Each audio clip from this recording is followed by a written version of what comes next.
Hey guys, it's Stephen and Phil here, back with another video, and Happy New Year as well. I hope you had a wonderful Christmas and a good New Year and a good holiday period in general. But we're back now after our little break, and we're going to be reviewing some kits, and of course this beautiful kit dropped just as we could put our feet up for Christmas. Sadly that we weren't around at the time of it, but we've got to review it because they wore it against Nottingham Forest at the weekend. It's absolutely stunning. It's Chelsea's gorgeous, genuinely gorgeous, well in my opinion anyway, plot spoiler, gorgeous anniversary shirt celebrating 50 years since the FA Cup triumph in 1970, and it's bold, it's different, it's interesting. I'm going to get Phil's opinion on that today. But don't forget, if you are a fan of footy shirts in general and football culture and all that kind of stuff, make sure you subscribe to FOOTY.COM so you don't miss a single video. For now though, it's time to look at this kit. Phil, I mean, we're a bit late to this, but we had to review it, didn't we? Because it's such an interesting story and such an interesting kit. It is a lot of buzz about this shirt, quite rightly so. I think this weekend when they wore it, as you say, it was, I think, the talk of the weekend from a kit perspective. We usually just look at the shirts, but I think we'd be doing the kit a disservice not to mention just the colour scheme in general and how, because I think it's one of the things where the whole thing complements it really well, given like the socks. I mean, I just love the socks for one, just nice simple colour, and those shorts and the logo, and it's just too many things to point out, isn't there? Yeah, I think that's the thing with, I mean, when we review so many kits that we do, it's the small decisions like the choice of colours, and it is a very faithful choice of colours. You know, you think, okay, it's a blue kit, but actually the shade of blue, and particularly that shade of yellow, I think you're right to point that out, because when you look at pictures of the kit in 1970, which they wore, it is that kind of, I don't even know how I would describe that yellow. It's a bit almost faded, but I really like it. You know, it looks really good. It wouldn't have looked as good with a much brighter shade of yellow. Yeah. But I think, you know, it really did look good. Obviously, on some of the kind of pictures, it maybe does change. The big standout for me is the numbers on the back. Yes, incredible. And I love the fact that they actually got away with having those numbers as well on the pitch. Look at those big, bold, beautiful numbers. It's great, isn't it? And I really like the fact there's no player names, because it's something which obviously we've got so used to. But, you know, I mean, it took quite a while for names to be introduced to kits. So that's really nice. It's quite a novelty. They probably couldn't, well, they wouldn't be able to do it in the Premier League. So it's good that in the FA Cup, the time, I mean, that's the thing, the timing of the release, obviously doing it in the FA Cup, doing it at home. I mean, just everything fit really well. And this kit definitely has been born out of, I think, a couple of years of things that Nike have been doing. Yeah. Firstly, and I don't know if we ever reviewed it, but it reminds me a lot, of course, of Nike's kits with AIK, the Swedish team, and they've done a couple I think we mentioned it once in the video, but I don't think we reviewed it. Their blackout kits. The blackout kits, they've been doing it for a couple of years now, so that's nothing new, but certainly the popularity of those kits almost certainly has had an impact here, because, you know, those kits were, I think in many ways, at least in the shirt world, quite famous for just how black they were. Everything was black, the Nike logo, the sponsor.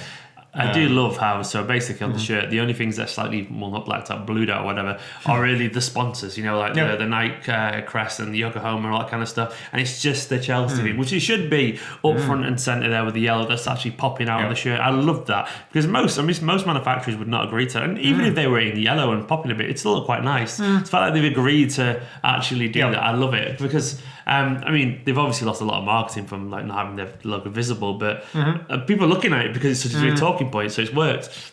I think, exactly. And I think one of the things which I'm, you know, passionate believer in is that actually when brands do this sort of thing, the kind of the goodwill or the good PR that they get from that probably outweighs actually, you know, having the logo more visible.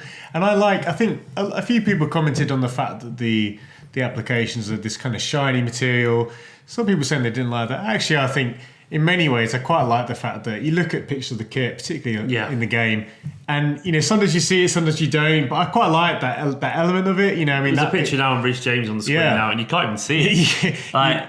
It's literally, you can't. I honestly wouldn't know the other. Well, if I saw that, first glance, I would assume there's nothing on there. And I like that about the kit. Obviously, if you're someone who can get the kit up close, and you'd be very lucky if you can. I think they are still available. I might be wrong. There was released on January 2nd, so I don't know if they're available. Maybe still it's now, sold out now. We'll put a link in the description below, so if you are that way inclined, you're very sensible for one, and it's possible. So go and check out the link in the description. There will be a link there, basically. If not, otherwise it'll just be some Chelsea goodness. But yeah, it's a wonderful kit. I mean, do you think they'll see it again on the pitch? I don't think we will, really, will we? It's a good question. It's popular though, so I wonder if they will just do it. Yeah, it's not not unheard of. I mean, certainly in years gone by, kits like this would be very limited to one game, but actually, it's not uncommon now for teams to wear, essentially this is a fourth kit really, it's not uncommon to see it more than once. I would be surprised if they wore it more than once, but having said that, obviously, it's in the FA Cup and they obviously won, so I mean, given the popularity of it, they might just wear it in the FA Cup or something. Why not? I mean, just imagine. That would be a very sensible marketing move, actually, to wear it throughout the entirety of the FA Cup. Given the fact that he's celebrating the FA Cup, winning all that kind of stuff as well.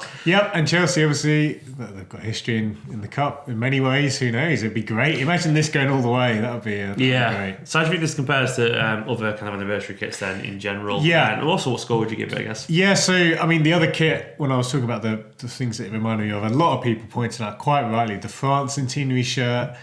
Again, if you like a blue out kit, that one had differences, and I think they were both successful in their own right. But it does remind me a lot of that, and I don't mind it though because there are unique details, and that's the thing about this kit. Yes, it is probably borrowing ideas, but actually, given the faithfulness to the original, and given I think the unique touches to it, the only thing I'd probably change, and I think it's something which is kind of a nice to have. I think some people have rightly pointed out that it'd be nice to have a slightly more retro material because it does look a bit jarring when you've got the kind of vape in it, pattern. Now that's minor details. You're not going to notice that on pictures, but I think when you see it up close, there is something about that which looks maybe a bit. You can see it's come from a template, can't you? Yeah, and there's the thing where something, but then again, I actually don't mind that because I think that given the resources, I also don't always agree that you should have No. I remember when Cities, and I'm a City fan, so when they did their anniversary kit, and everyone was like, "Oh, it'd be perfect if the bad was central." Well, then it's identical to the kits from ages ago. Why do you want it to be identical? Surely you want it to be you want it to be a really, really nice throwback and a tribute to it, but not exactly the same because it's just. It's just a replica then. You want it to be having a touch of its own, of the era, and this really blends that kind of it's the really nice nostalgic throwback while also having that modern touch, and the way it fits the players is really nice. Obviously, it's a really modern looking kit, and it'd be a shame if they didn't have that touch of it. In my humble opinion, anyway. Of course, a lot of people disagree with that. But no, I think that's a really good point, and I think given that they did things at the numbers so well, and actually quite surprisingly retro,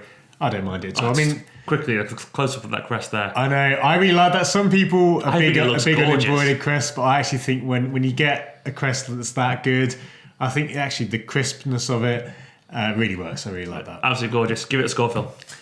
I think this is very high. I mean, if this is the first kit, obviously we're reviewing this year. 2020. It's 2020. Yeah, I mean, comparing it to what we've seen this season, it's right up there. I think given not just the idea, but I think the execution was really good.